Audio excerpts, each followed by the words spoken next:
मैं अजय सर आप सभी विद्यार्थियों के समक्ष फिर से एमबीबीआई क्वेश्चन आंसर लेकर के उपस्थित हूँ। तो आज हम लोग जो है बिहार बोर्ड मैट्रिक परीक्षा 2023 के विद्यार्थियों के लिए विषय गणित से प्रश्नावली 1.2 का जो एमबीबीआई क्वेश्चन आंसर है उसका हम पार्ट 1 लेकर के उपस्थित हूँ। ठीक है, जो भी विद्यार्थी वर्ग 10वीं क्लास की एग्जाम की तैयारी करते हैं और जिनका एग्जाम 2023 में है तो उन सभी विद्यार्थियों के लिए ये वीडियो समर्पित है। अगर आपको बिहार बोर्ड का एग्जाम देना है, आप अपने मैथ में एक अच्छा स्कोर करना चाहते हैं तो मैं अभी अपने चैनल पे गेस क्वेश्चन प्रोवाइड करा रहा हूँ। प्रश्न इंपोर्टेंट, जितने भी इंपोर्टेंट प्रश्न है गणित का, मैं उसको आपके समक्ष प्रस्तुत कर रहा हूँ। तो जो भी विद्यार्थी वर्ग 10वीं क्लास की एग्जाम की तैयारी करते हैं और मेरे चैनल पहली बार है तो जरूर वो मेरे चैनल को सब्सक्राइब करें, वीडियो को लाइक करें, साथ ही साथ इस वीडियो को शेयर करें और बेल आइकन को जरूर दबाएं ताकि इस तरह के एमबीबीआई क्वेश्चन आंसर आपके स्क्रीन में सबसे पहले मिले और आप अपने एग्जाम के बेहतर से बेहतर तैयारी कर सके। तो चलिए हम लोग बढ़ते हैं प्रश्नावली 1.2 के जो एमबीबीआई क्वेश्चन आंसर है उसके तरफ। तो आज का सबसे पहला प्रश्न आपके स्क्रीन पर ये रहा। तो आज का सबसे पहला प्रश्न क्या है मैं आपको बताने जा रहा हूं। तो आज का सबसे पहला प्रश्न है कि निम्नलिखित संख्याओं को अभाज्य गुणनखंडन के गुणनफल के रूप में व्यक्त कीजिए। प्रश्न ध्यान से समझेंगे। प्रश्न कह रहा है कि निम्नलिखित संख्याओं को अभाज्य गुणनखंडों के गुणनफल के रूप में व्यक्त कीजिए। इसके 4 प्रश्न हैं। 1 नंबर प्रश्न 140, 2 नंबर प्रश्न 156, 3 नंबर प्रश्न है 3825 और 4 नंबर प्रश्न है 5005 और 5 नंबर प्रश्न है 7429।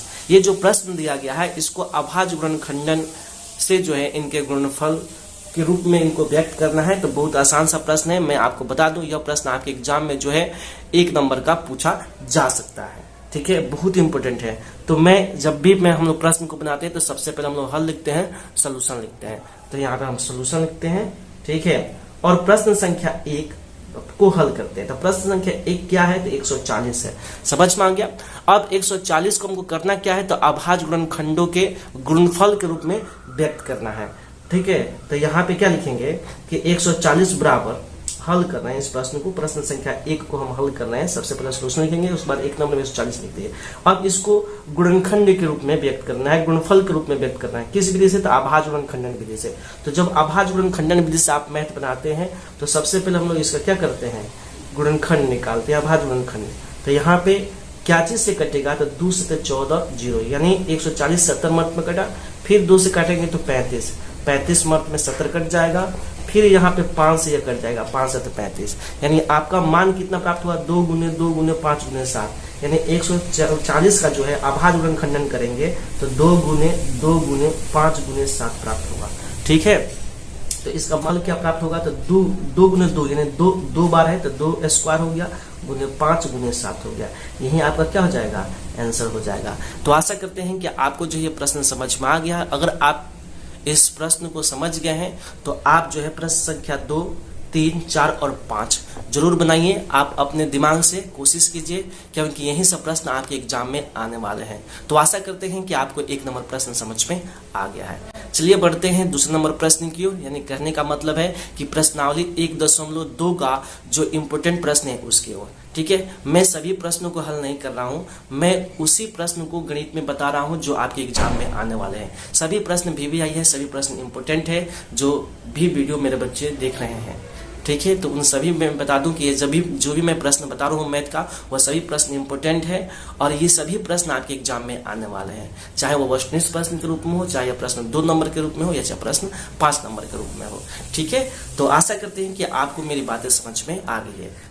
तो चलिए हम लोग बढ़ते हैं अब दूसरे नंबर प्रश्न की ओर, अर्थात प्रश्नावली 1.2 का जो इंपोर्टेंट प्रश्न है मैं उसको बताने जा रहा हूं। तो प्रश्नावली 1.2 का दूसरा नंबर प्रश्न जो है बहुत इंपोर्टेंट है। इस प्रश्न को जरूर आप पढ़ के जाएंगे। यह प्रश्न आपके एग्जाम में 2 नंबर का आ सकता है। तो प्रश्न क्या है मैं आपको बता दूं। तो प्रश्न संख्या 2 कह रहा है कि पूर्णांकों के निम्नलिखित युग्मकों के HCF और LCM ज्ञात कीजिए तथा इनकी जांच कीजिए कि 2 संख्याओं का गुणनफल बराबर HCF गुने LCM है।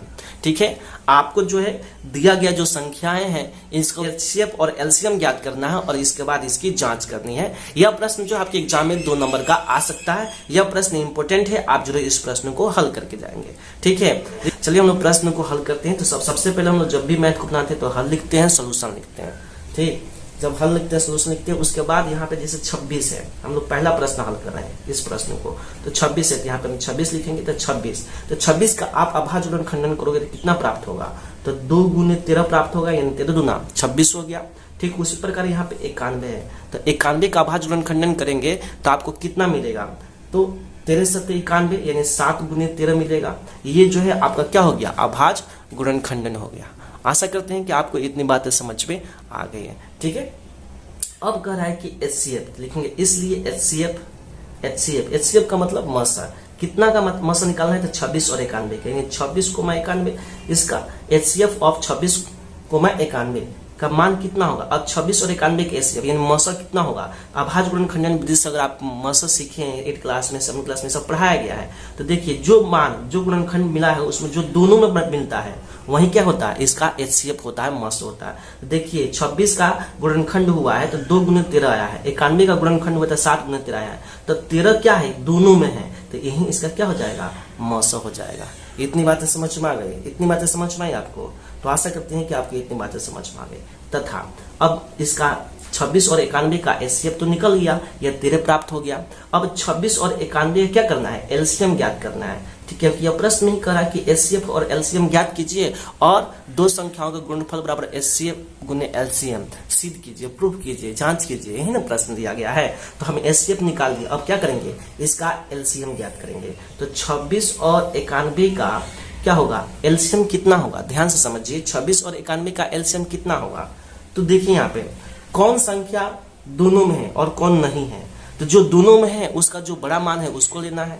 जैसे देखिए यहाँ पे 2 है, तो LCM में हम सभी अंक लेते हैं, तो 2 हो गया, 7 ये 7 हो गया। देखिए ये दोनों में नहीं है, फिर भी आपको LCM में लेना है सब मान। और देखिए 13 दोनों में है, तो दोनों में है तो इसका एगो मान लेना है, तो हमने ले लिया। अभाज्य गुणनखंडन विधि से आपने LCM निकालना सीखा होगा कि जो दोनों में है उसको भी लेना है और जो नहीं है दोनों में उसको भी लेना है। तो 2 नहीं है फिर भी लेंगे उसको LCM में, 7 नहीं है इसमें फिर भी उसको लेंगे, और 13 दोनों में है तो दोनों में तो उसका एक मान लेना है आपको।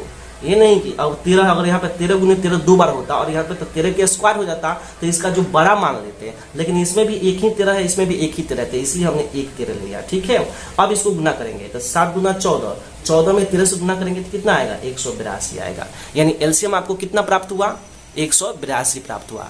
यानी 26 और 91 का LCM कितना प्राप्त हुआ, 182 प्राप्त हुआ। अब प्रश्न से जांच कर रहा है ना, जांच करना है, यहाँ पे लिखेंगे प्रश्न से जांच। अब जांच कर रहा है, तो जांच में क्या कर रहा है कि दो संख्याओं का गुणनफल बराबर HCF गुने LCM, यानी दो संख्या कौन कौन सी है, तो 26 और 91 है, तो यहाँ पे क्या लिखेंगे, 26 गुने 91 बराबर, यही ना जी, दो संख्याओं का गुणनफल बराबर HCF गुने LCM बराबर क्या होगा, तो HCF होगा। LCF कितना होगा, तो 26,91 गुना LCM कितना होगा, तो 26,91। समझ में आ गया।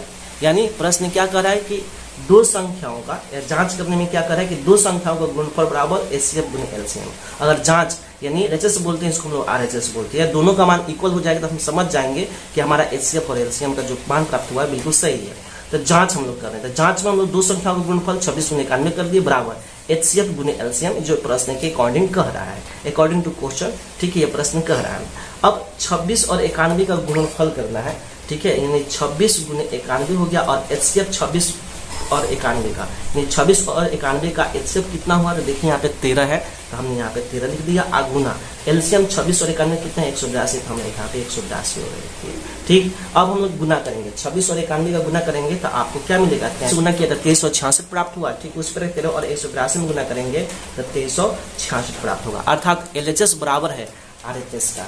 ठीक है, यही हमको जांच करना था। अतः हम लिख सकते हैं यहाँ पे कि अतः हम पाते हैं